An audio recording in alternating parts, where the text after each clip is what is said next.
Assalamualaikum warahmatullahi wabarakatuh. Kami dari kelompok 15 hari ini akan melakukan praktikum jembatan Whetstone modul L2. Pertama-tama kami ingin memperkenalkan diri dulu, dimulai dari saya, Dion Batista dengan NPM 24. Saya Naila Tiara Sapariani dengan NPM 38. Saya Lulu Prataini dengan NPM 66. Selamat menyaksikan. Tujuan pada praktikum kali ini yang pertama, memahami fungsi hambatan atau resistansi dalam rangkaian listrik. Dengan memahami fungsi hambatan, kita dapat menganalisis bagaimana perubahan nilai resistansi dapat memengaruhi tegangan dan arus di dalam rangkaian. Yang kedua, menentukan besarnya hambatan listrik dengan menggunakan metode jembatan Whetstone. Karena jembatan Whetstone ini merupakan metode yang cukup akurat dan juga efektif untuk mengukur nilai resistansi, terutama resistansi yang sangat kecil. Berikut adalah alat-alat percobaan pada praktikum kali ini. Yang pertama, ada power supply. Di sini berfungsi sebagai penyedia daya bagi komponen lain di dalam rangkaian. Selanjutnya, ada bangku hambatan yang bernilai 100 ohm. Di sini, bangku hambatan berfungsi untuk menyediakan nilai hambatan atau resistansi yang dapat diatur dan dikombinasikan sesuai dengan kebutuhan di rangkaian. Selanjutnya, ada 3 hambatan listrik, berfungsi sebagai objek penelitian yang akan ditentukan besar hambatan listriknya. Selanjutnya, ada galvanometer, berfungsi untuk menentukan keberadaan, arah, dan kekuatan dari sebuah arus listrik di dalam sebuah konduktor. Selanjutnya ada kawat hambatan lurus serba sama pada mistar sebagai jembatan Whetstone. Di sini berfungsi sebagai jembatan Whetstone dalam pengaturan resistansi, pengukuran, dan aplikasi yang presisi mengenai aliran listrik di jembatan Whetstone.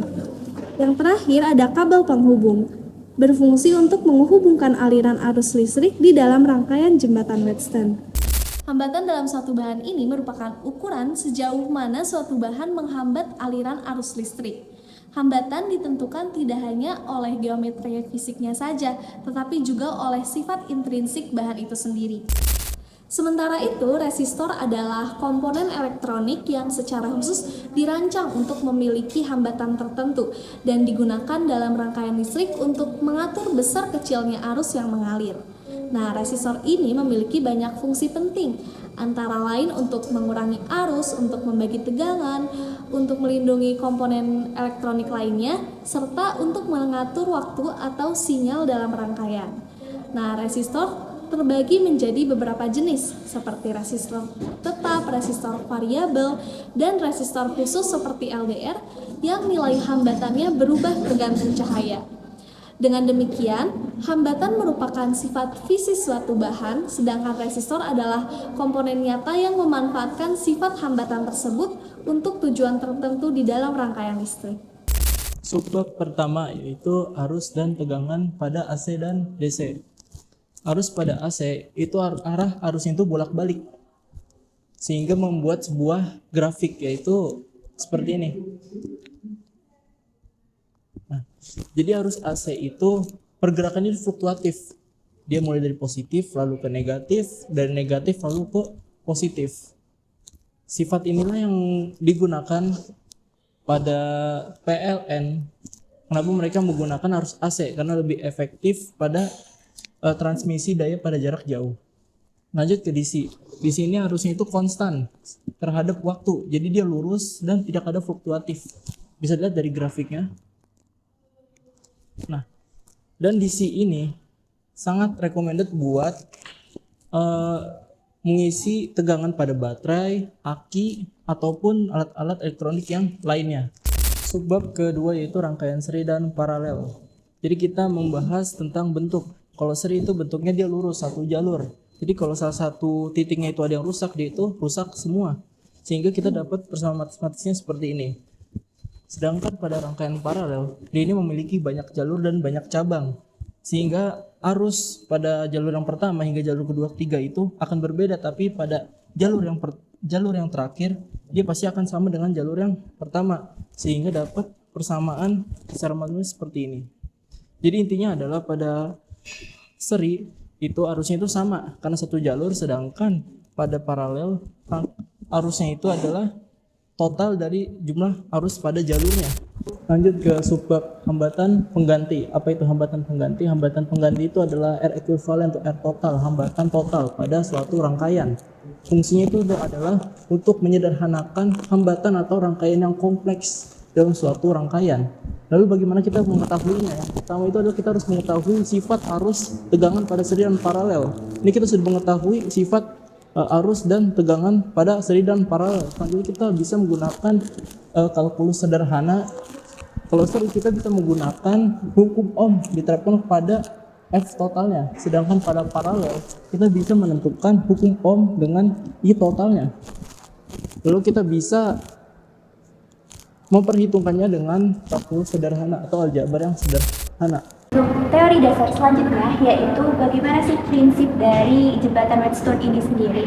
Dalam jembatan Wheatstone kita akan memakai rangkaian seperti ini, di mana jembatan Wheatstone itu terdiri dari 4 hambatan, yaitu hambatan variabel atau bangku hambatannya, lalu hambatan yang akan kita cari nilainya yang dilambangkan dengan X, lalu 2 hambatan tetap yaitu R1 dan R2, di mana di tengah rangkaian itu dipasang galvanometer yang fungsinya itu untuk mengukur apakah masih ada aliran arus yang mengalir di jembatan Wheatstone ini.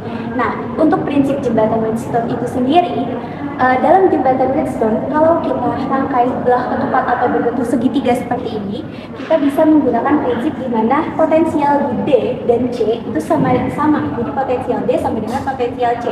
Di mana ketika D dan C itu memiliki potensial yang sama, maka tidak ada beda potensial di tengah rangkaiannya, sehingga arusnya pun akan nol. Maka kalau kita pasangkan galvanometer di sini, akan menjadi arusnya tidak akan mengalir dan bernilai nol.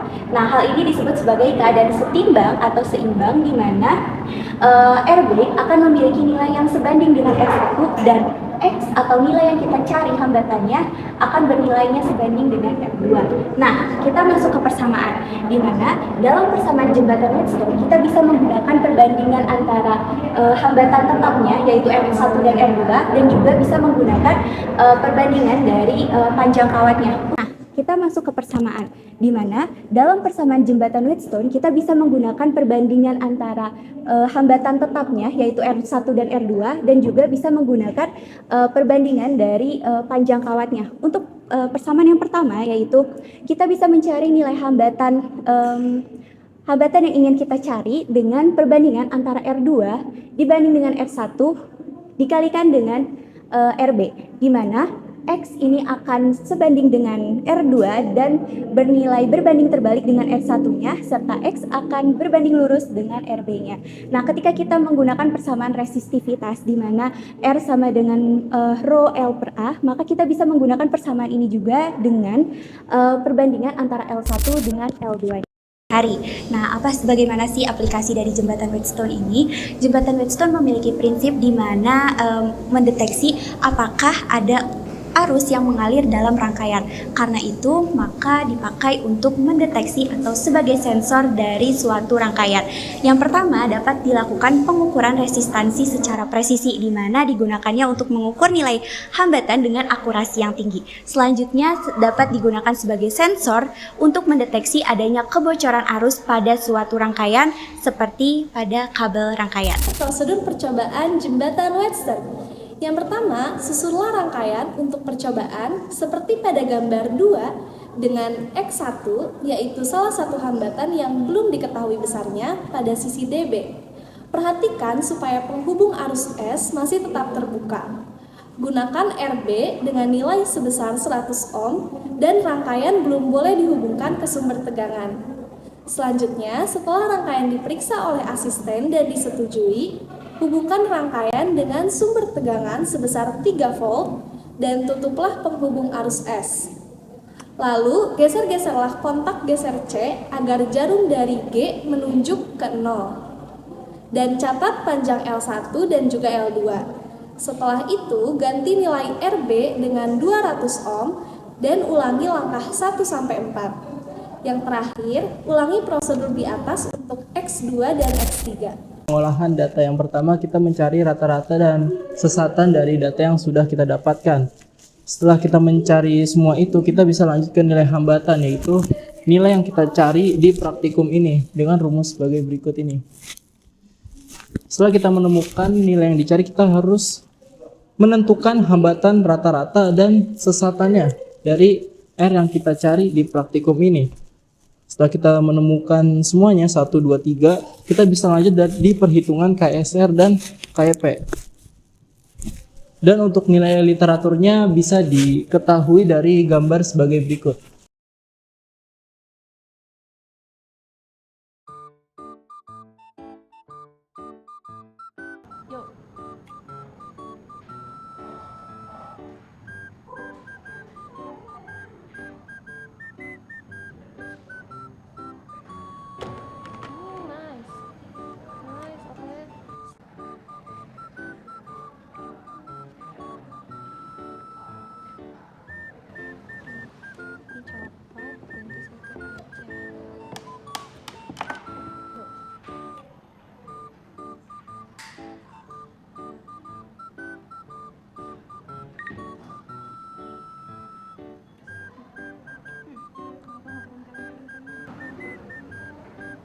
Yes.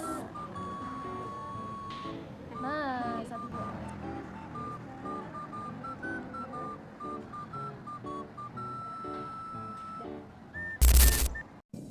Setelah mengambil data dari hasil praktikum, selanjutnya kita harus mengecek dulu apakah hasil data praktikum yang diperoleh itu sesuai dengan teori yang kami pelajari. Nah, menurut prinsip jembatan Wheatstone, ketika RB itu diubah, maka akan mempengaruhi nilai dari L1-nya. Sedangkan ketika Rx yang diubah, maka akan mempengaruhi nilai dari L2-nya. Nah, dalam data kami, ketika RB yang diubah, maka perubahan terjadi pada nilai L1, yang dimana L1 semakin meningkat. Dan ketika Rx yang diubah, maka L2 yang ikut berubah atau meningkat. Sehingga data yang diperoleh sesuai dengan teori. Selanjutnya, hasil pengolahan data kami, di mana hasil pengolahan data kami KP terbaik itu ketika RB-nya dinilai 100 ohm dan ketika menggunakan RB dengan nilai 200 ohm terdapat kekurangan dalam data kami di mana kesalahan ini dapat dianalisa dengan pengaruh-pengaruh seperti ada pengaruh suhu, lalu pengaruh resistivitas dari bahan kawat yang kami gunakan di mana tidak mungkin bisa terjadi penyebaran resistivitas yang tidak seragam. Selanjutnya juga ketelitian dari kami ketika pengambilan data di mana tidak terlalu memastikan galvanometer itu berada di titik nol. Nah, hal ini perlu ketelitian tingkat tinggi ketika melakukan praktikum itu sendiri sehingga data yang diperoleh akurat dan presisi. Terima kasih telah menonton video praktikum ini sampai akhir. Semoga bermanfaat. Wassalamualaikum warahmatullahi wabarakatuh.